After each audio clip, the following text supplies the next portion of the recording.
What a time to be alive. Frequency.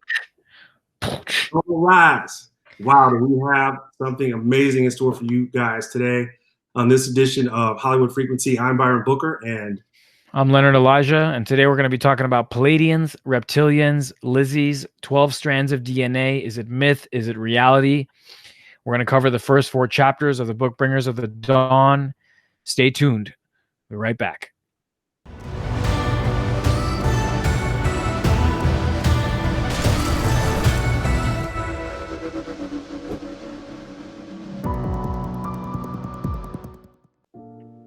Welcome back to Hollywood Frequency.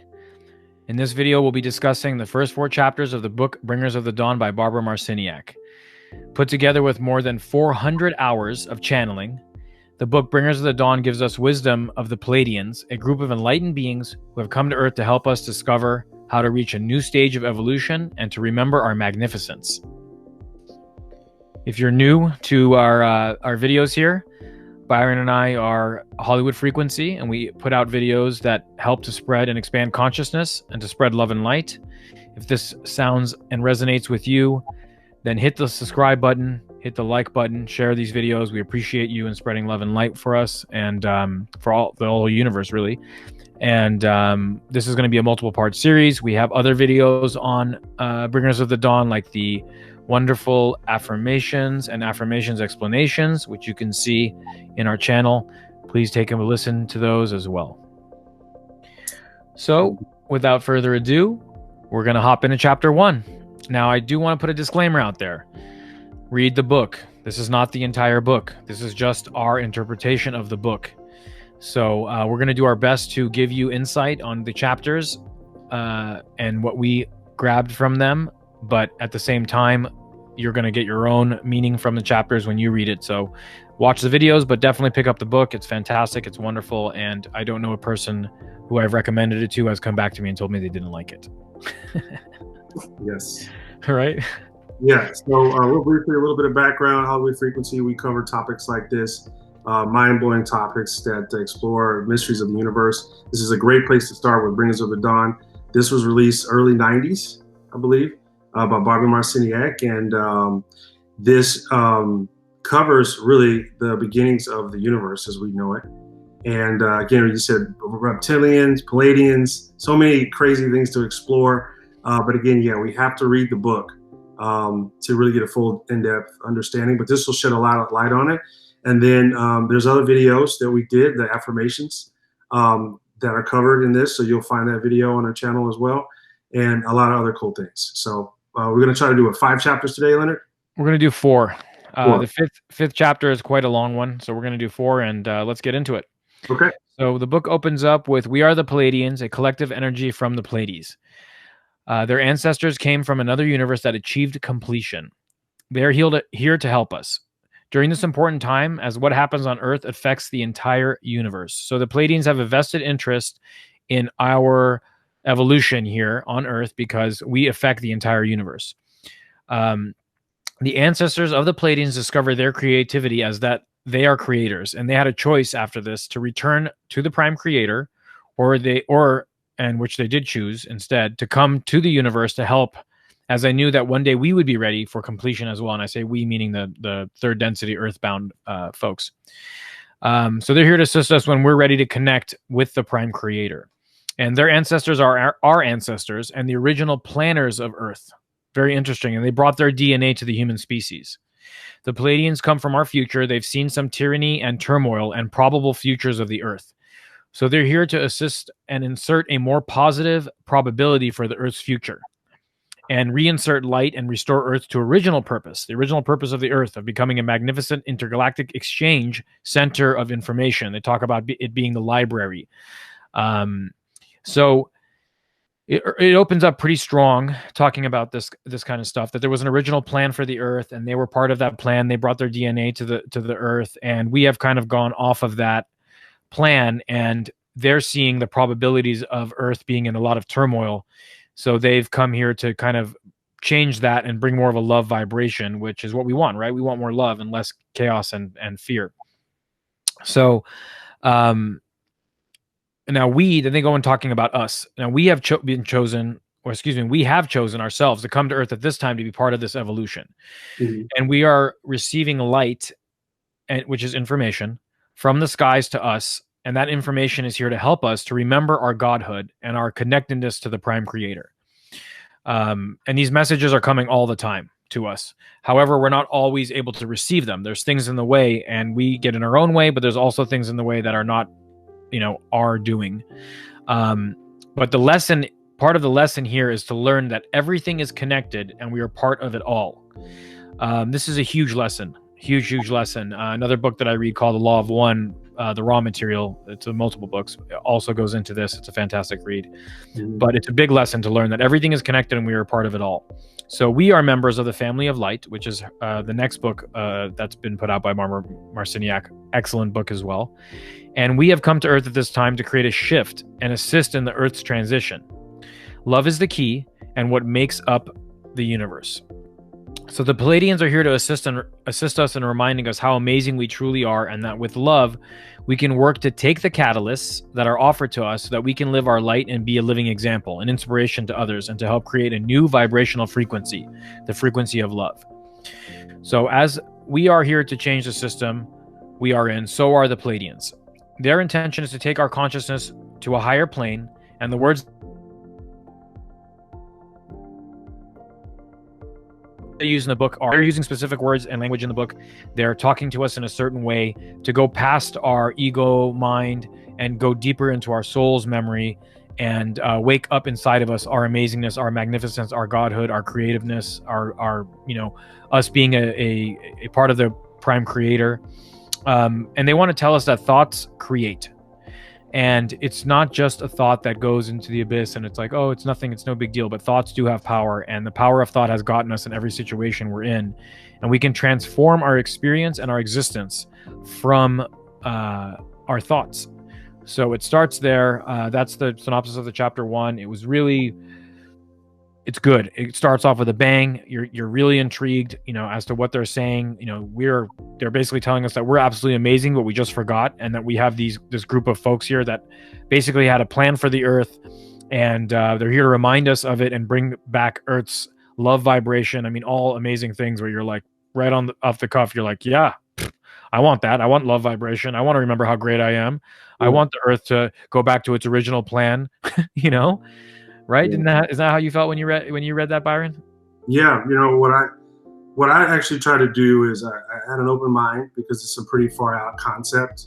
But I wanted to see how this information aligned with some of the other references that I had about, unknown mysteries of the universe, the origin of the universe, mankind, what was the purpose. And I got to tell you, the Bringers of the Dawn actually references a lot of story of creation that most of the world has been taught, either through Judaism, Christianity, Islam, and the story of creation of the creation of the animals, the plants, how man got here. And they actually reference it, and they say 300,000 years ago, stories in the Bible of Babylonia and how this entity, these beings came in and changed the DNA of humans for a specific purpose. And they bring that up for a couple of reasons. Number one, to remind us who we truly are, what we're capable of, but also what the original plan was. So I think that's a very powerful idea of what the plan is, why we're here, like how do we get here. So when they bring up the Bible, interesting because it's like, in the Old Testament, it says, in the beginning, we created man in our own image. I always wondered, who is this we? So the Pleiadians kind of get into it right off the top and say, we created you guys. Okay, we created you from our own DNA. We created you to love, to be creative, to vibrate on the frequency of love. Right. But then something happened.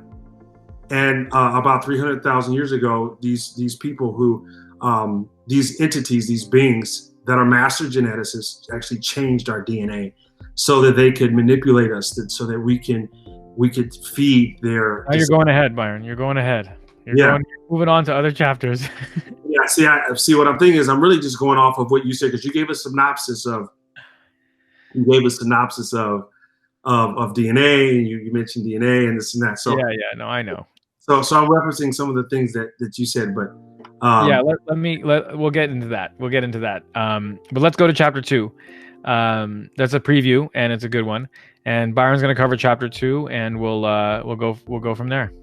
Okay, so chapter 2 has a lot of information about the DNA specifically. So I picked out a couple of key quotes to kind of give you an overview of key nuggets and overview of really what the information covers. Basically, the original humans were magnificent beings, okay? And we had 12-strand DNA. So chapter 2 really talks about the original humans had 12 strands of DNA, as opposed to just the 2 double helix that we have been taught that we have. Right. And the DNA contributed by various sentient civilizations. Byron, are you saying that we have 12 strands of DNA now? Yeah. So they actually say that we still have the 12 strands of DNA, except when these beings came in and manipulated the DNA, they actually just turned off. Unplugged or disconnected is kind of the term they use. So, which basically means that they're not gone. We still have the ability to access them or turn them on or activate them. Scientists call it junk DNA, but it's definitely not junk. Right, exactly. So that's a very very powerful idea, and it says, okay, when the new owners came in, they worked in their laboratories to create versions of humans with a different DNA, the two-strand double helix DNA. They took the original DNA from humans and disassembled them. The original DNA patterns was left within the human cell, yet not functional, split apart and unplugged. So we know now that this is something that's capable today. Now, if we read this passage maybe 40 years ago, people would be like, first of all, it's completely impossible to like disconnect DNA, reconnect it, change it, manipulate it. But now we know so much more about DNA. So the idea that all this science that we're actually discovering now, it actually has been around for eons, since the beginning. And it has a lot to do with the fact of how we operate today and what we're capable of. I mean, there's some pretty scary notions of what we can do with DNA, even humans, cloning animals, cloning humans. There's a lot of controversy around it, but this was going on. This was happening, and it happened to us. So we're getting into the science of this now. So that's chapter 2. And of course it talks about the Pleiadians. They came back through time to represent, to give this message to us. We came back in order to share a frequency with you, a frequency each of you agreed to carry on the planet in order to change the DNA and rearrange the human race. So really chapter 2 talks about, okay, the Pleiadians are here to give us this message, and really the power of the frequency that we inhabit can actually activate our DNA and turn it back on. Reconnect it. Yeah. And so we literally reconnect our 12 strands of DNA, right, by our thoughts, our emotions, our actions. It's pretty cool. Yeah. And so once we activate that, then we again can be the bringers of the dawn, or the bringers of the light, or the frequency to help. Super magnificent. Right. To activate others. So that's chapter 2. I mean, it gets right into, and I love the fact that DNA is such a big part of this whole story, because it really just kind of grounds me in science. And then once you look at the science, there's so many questions, and there's so many answers they try to give us. Just looking at the DNA of humans. Right. And then so the whole thing with frequency, of how all this can be unlocked with frequency. You don't necessarily have to be in a laboratory or be a DNA scientist in order to be split open. You don't have to be split open and like cut open, and it's not like literally they have to like put them together. Like we can actually, through our vibration, like you said, reconnect our strands and refuse those things together. It says, actually goes into the book and says you do it in your sleep mostly, is when those things are happening. And it actually talks about how you'll feel different, each day, and your awareness goes up. And there's a process in it, and the book talks about that, which is really cool. The book's just amazing. Yeah. All right, should we hit chapter 3? Yeah, so chapter 3. Chapter 3, who your gods are. All right, there's one God. I'm using a capital G. It's called the Prime Creator. There are many gods with a lowercase g. The Prime Creator, through love, endowed all things with consciousness. All things are the Prime Creator on the Prime Creator's journey. You may have heard this before. There are creator gods, and they came here to rule the planet. They aim to keep Earth in a certain vibrational frequency while they create emotional traumas to nourish themselves. This is something right here. Listen to this. They do this through and are fed through emotions associated with fear and chaos. Double eyebrow?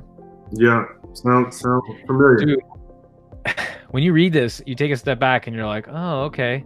So you're telling me that through fear and chaos, we're able to nourish these creator gods that came here to rule the planet? What's going on right now? A little bit of fear perpetuation? Chaos perpetuation? Let me go to the next paragraph. Your emotions are food for others. Consciousness feeds consciousness. We eat food, us, and the food we eat contains consciousness at some point in its development, and we ingest it to keep ourselves nourished. In quotes from the book, when you are controlled to bring about havoc and frenzy, you are creating a vibrational frequency that supports the existence of these others because that is how they are nourished.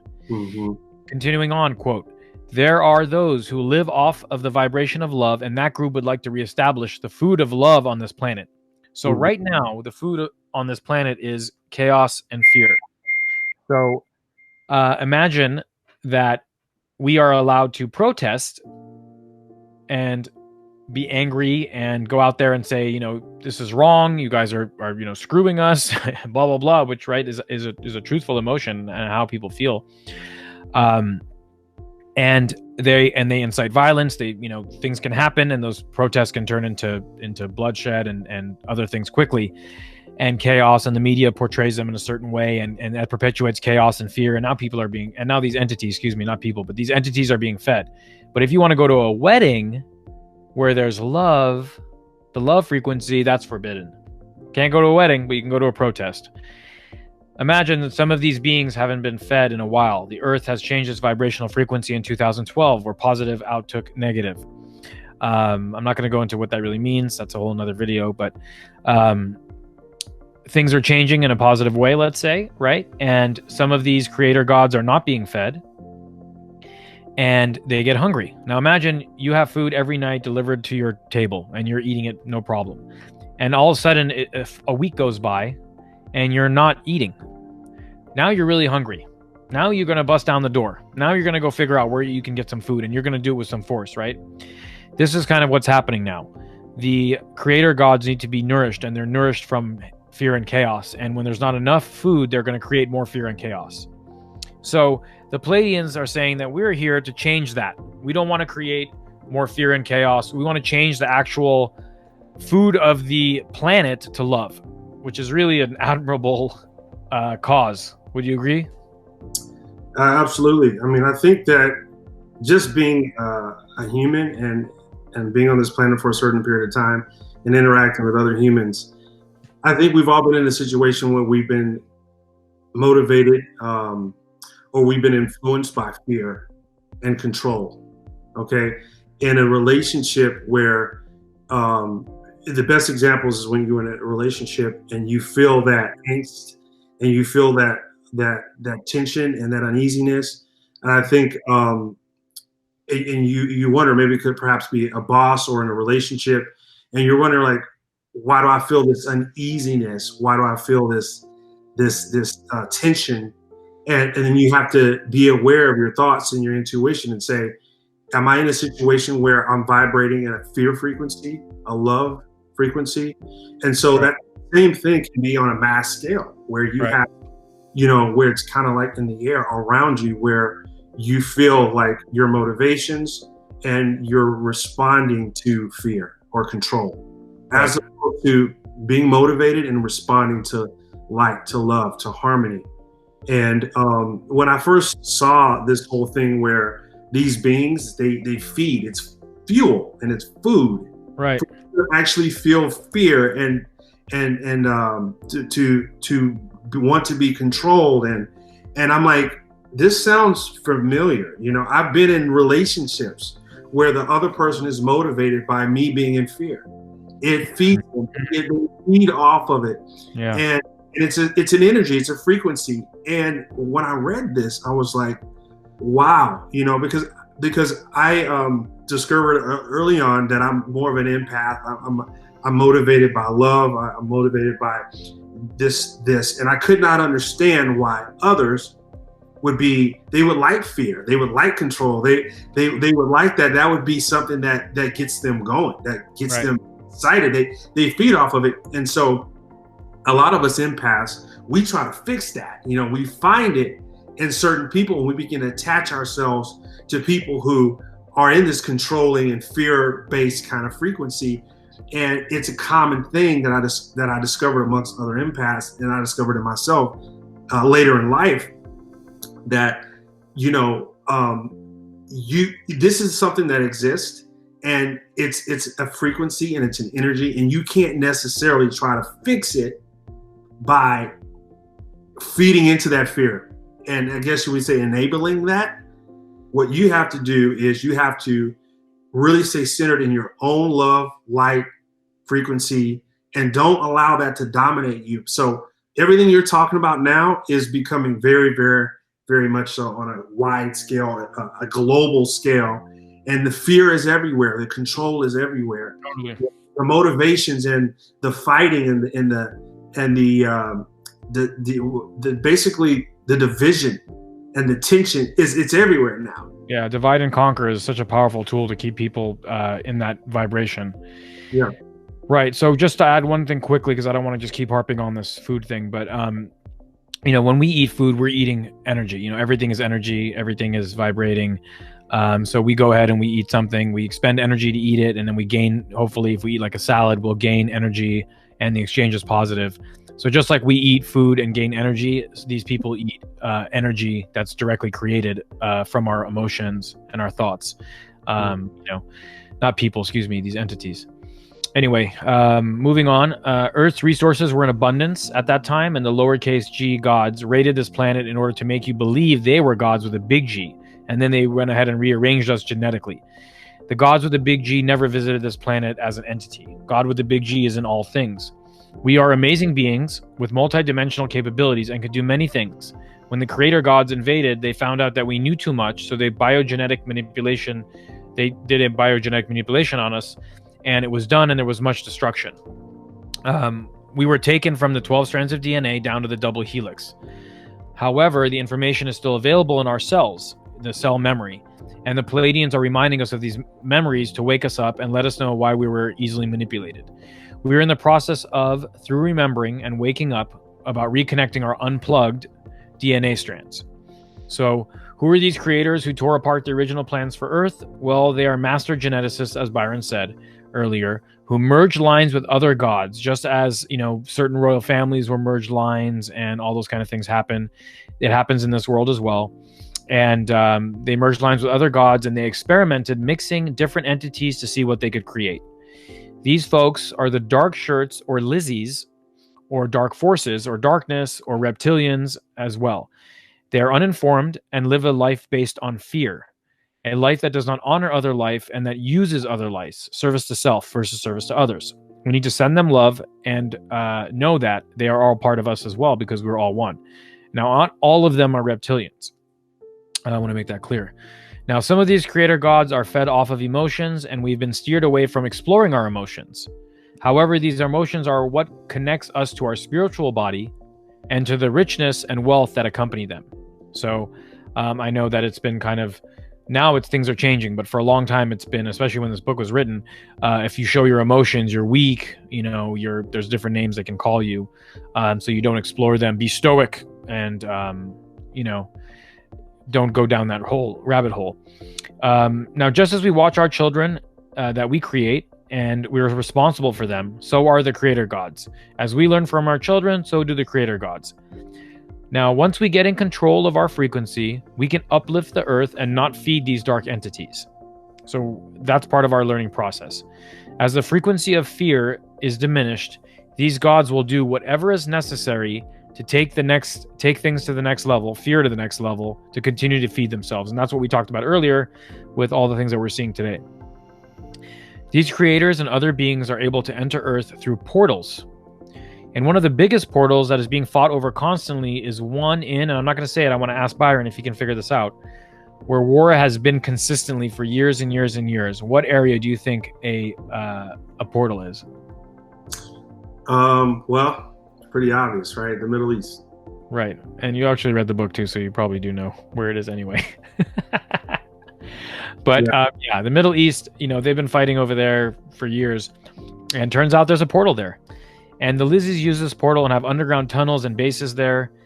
This reality is re-entering and emerging with our reality. And we're not here to label and hate and judge them as bad. This is important because you hear this and you're like, oh, well, screw those guys, But that's not the game. First of all, we're one is all and all is one. We're the same as them in a sense.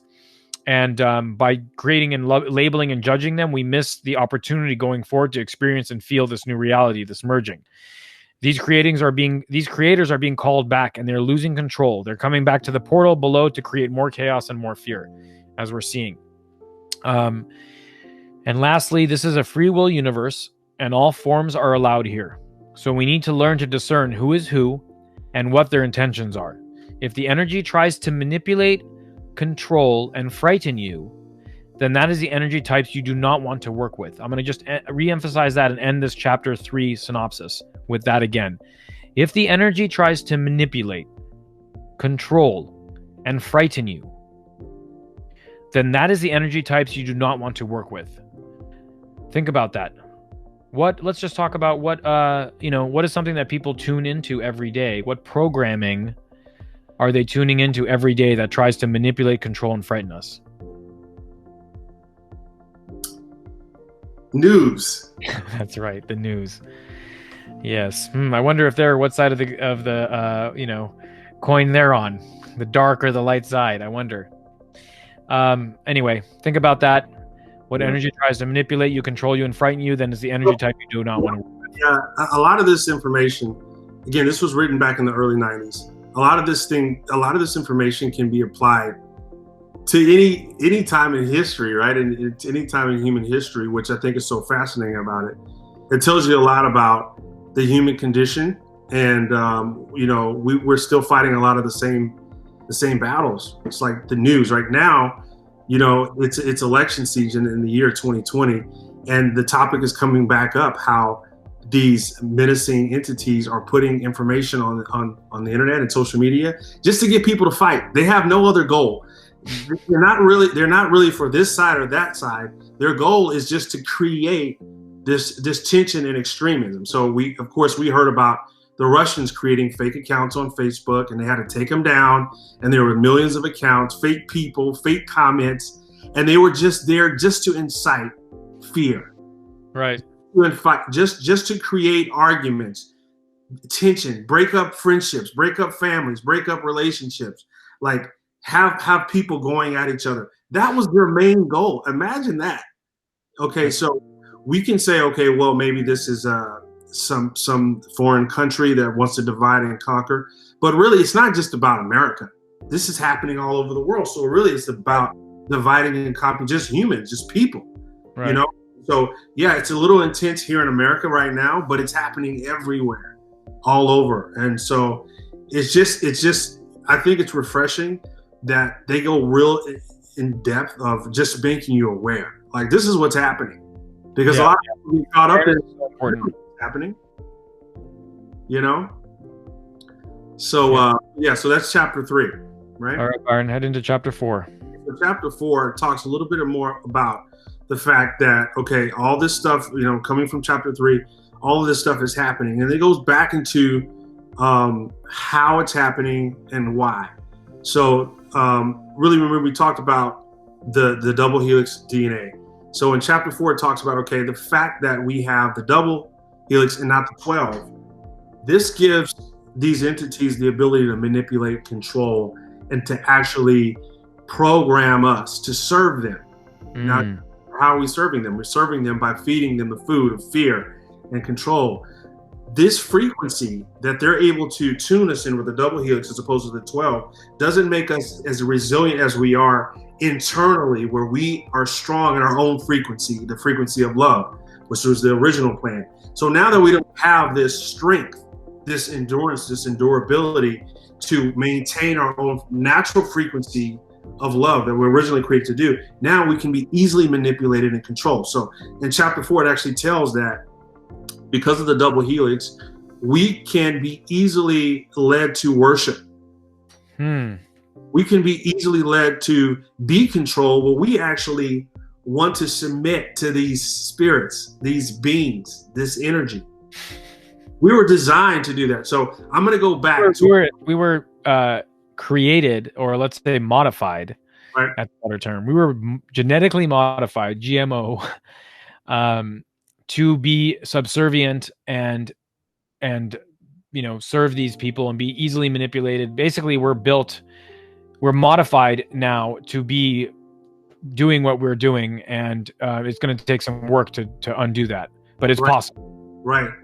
I keep thinking about a couple of things: the Matrix, which a lot of you have seen, and the Bible. So when we talk about being subservient, being a slave, right? Remember when Morpheus told Neo, it's like, you're a slave. You were created a slave, like you. And then they show you the back of the Matrix where everyone's plugged into these pods and stuff like that. But really, this is talking about like you're not operating your original plan. You've been transformed into being this slave, but you don't even know that you are. So this talks really about that you were created to worship these frequencies, to be controlled. And again, it talks about the creator, the reptilians. A lot of these entities, they created us to be slaves, to feed them, and if we're not aware of it, we become slaves to these entities that have no good intention for us. And having this awareness is what allows us to make different decisions. We're not ignorant anymore. Now they brought awareness to us. We have awareness where we can see, oh, that's what's happening. I'm coming from the ego. I'm living in fear. That's chaos. That's a manipulation. I'm not going to feed into it. I'm going to come from love.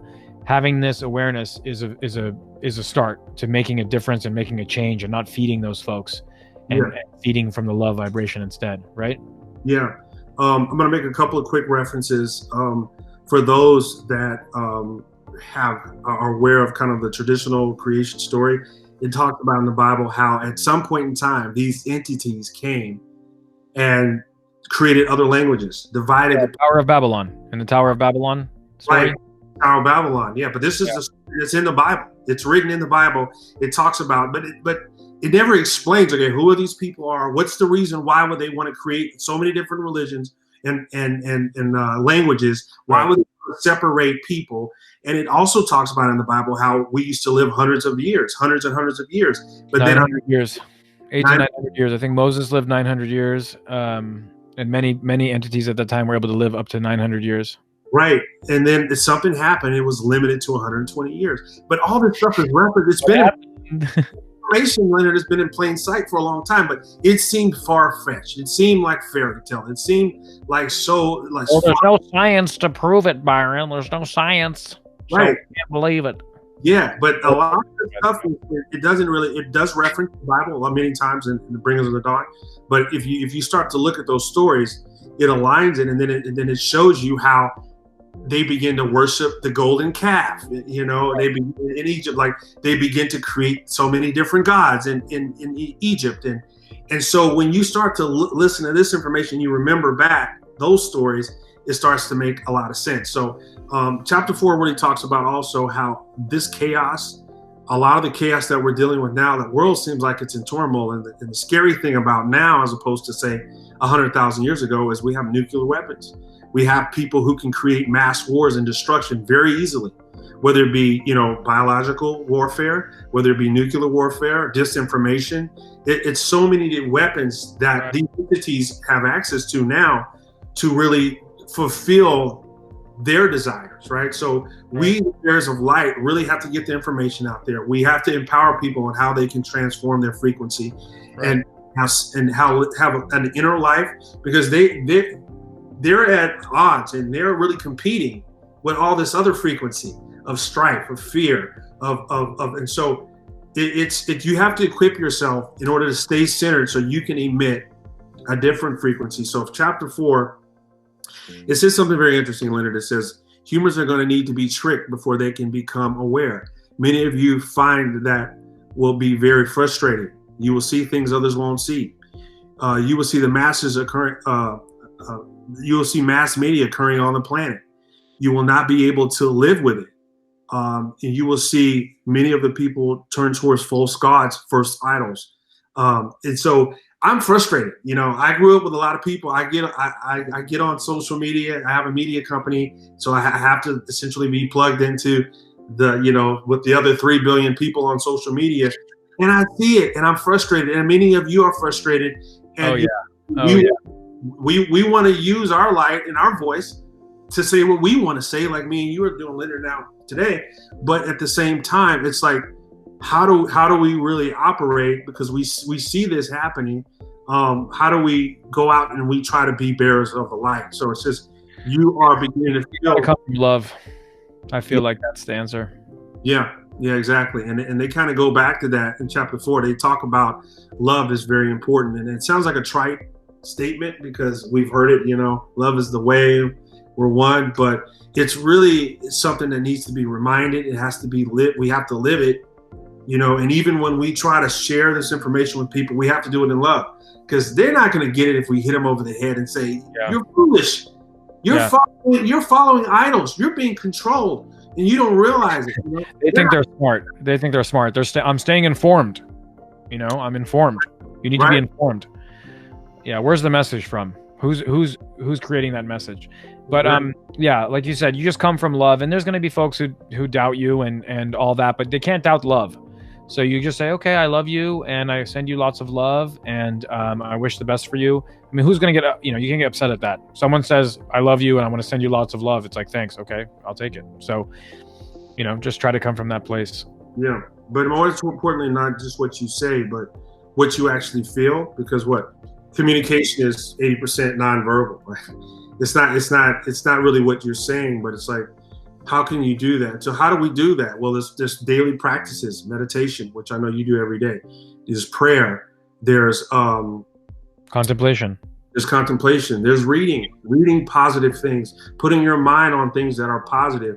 You have to be very deliberate and conscious about maintaining your spirit of light and love, because if you don't, you're going to succumb to the powers that be, the entities that are in control right now.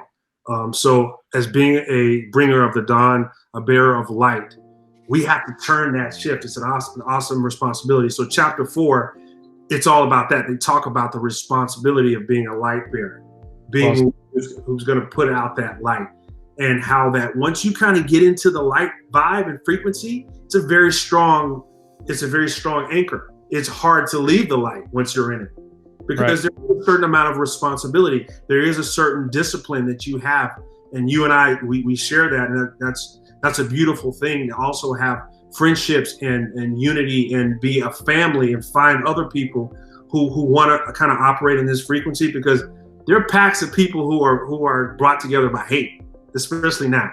I mean, that's what bonds them. There's a saying that my fiance says many times, that nothing brings people together like hate. I never thought about it, but it's happening more and more and more, that people are corralling around hate, division, fear, and it's like we see it and we're like, wait a minute, why we want to champion this? It's to send them love, because if they had more love in their heart, then they couldn't hate anything. When you have that much love in your heart and you realize you're connected with all beings on the earth, we're all one with everything. How can you hate anyone or anything when you are that thing? You love them. You send them love. Yeah. Well, this has been the first 4 chapters of Bringers of the Dawn. summary, synopsis, whatever you want to call it. We bring you love and light. We're glad you tuned in. We appreciate you. We would ask that you please subscribe, please share, please like, make comments, tell us what you picked up from these chapters as well. We'll be releasing more videos about this at the future chapters, so stay tuned. We appreciate you in every way. We're grateful for you tuning in, and we wish you love and light and blessings all the way to the end. And that's infinity, baby. Absolutely. Until next time, peace and love. We'll see you on the next episode of Hollywood Frequency. We'll see you. Thank you.